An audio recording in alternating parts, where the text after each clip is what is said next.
Hey everyone, welcome back to All About April. It is day 6 in 28 Days of Black History, author edition. We are going to have a good time today. So, I have gone through some fiction, I've gone through some historical fiction, I've gone through some nonfiction, and today is going to be back on nonfiction because we got to get our history in. I'm a historian. I ain't gonna let y'all out there without some information. But before I get into who I am honoring today, I want to remind you that every day I am doing 28 Days in Black History through my short music edition. I have done some incredible artists, the Whitney Elizabeth Houston, Drew Hill, and some others. You don't want to miss that. So, with that being said, let's hop into who I am honoring today. All right, y'all. So, I really could not wait to be able to discuss this person. And if you know me, I have a slight obsession with Thomas Jefferson. It is one of my favorite units to be able to teach, the Early Republic unit. But, I've always had this interest in the fact that he was the president and he had children with a slave. Like, how could that happen in our country? And so I just, was digging and digging and digging.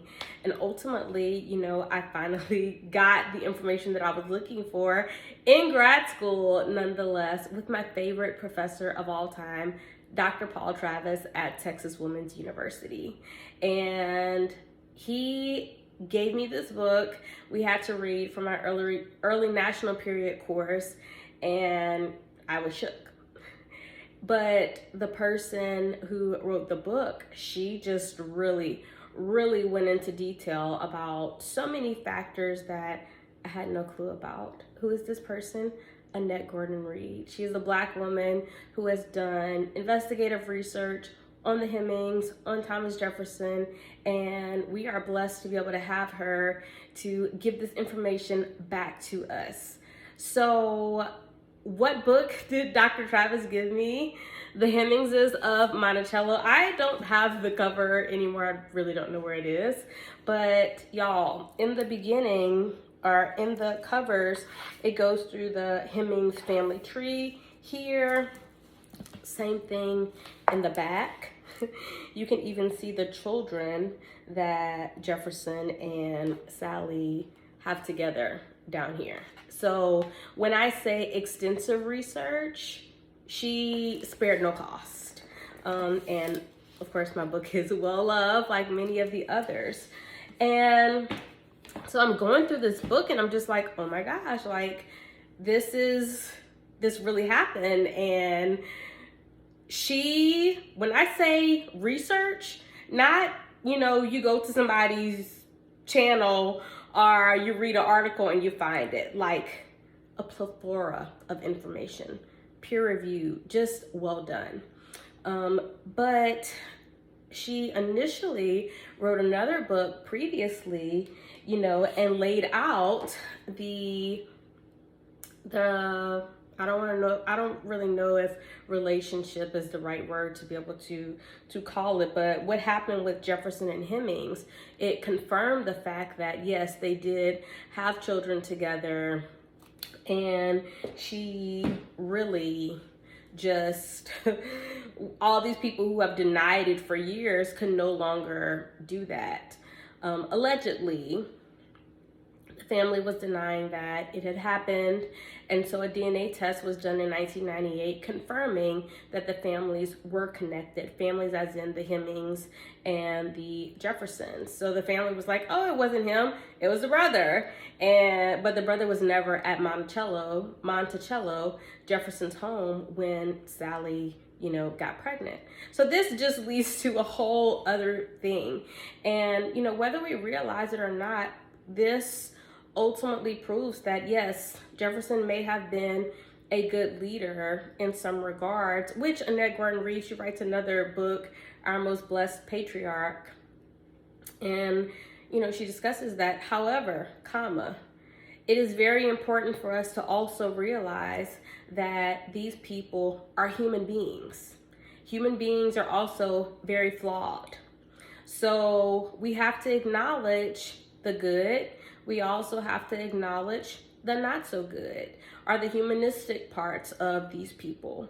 And that's what makes history so great to me. And that's what I believe Annette Gordon-Reed does a great job at. She just really does a great job of doing the research, laying it out for us, and allowing us to be able to come to our own conclusions.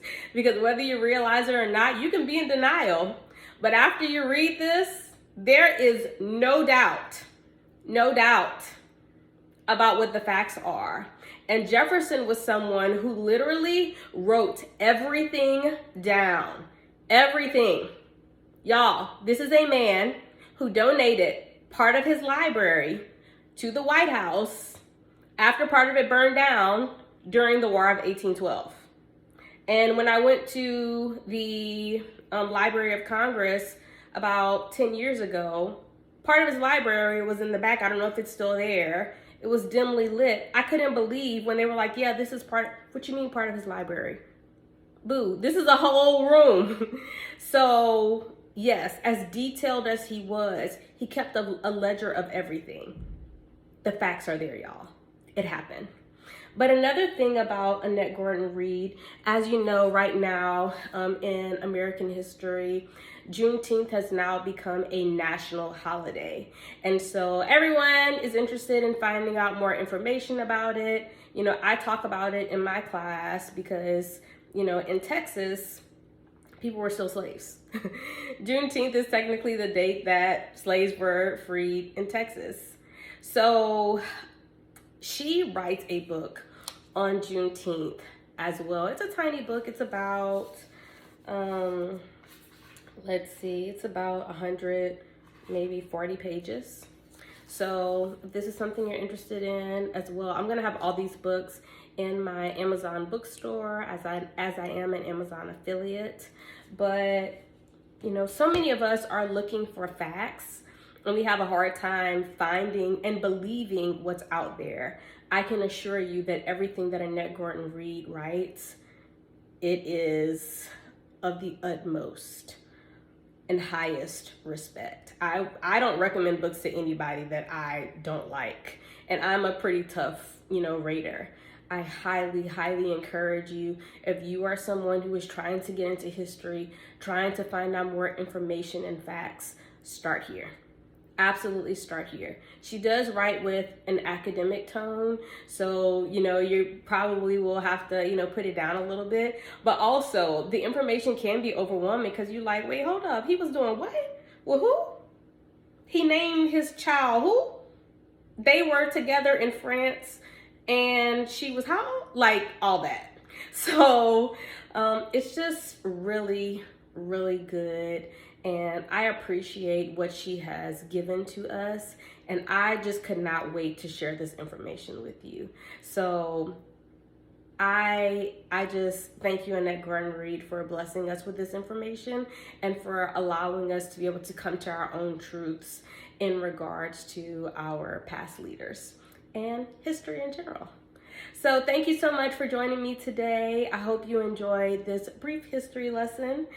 And I cannot wait to see you tomorrow for our next person. Don't forget to like, comment, and subscribe. Don't forget to check out my Amazon store. Don't forget to check out my daily shorts. And I will see you tomorrow. Bye.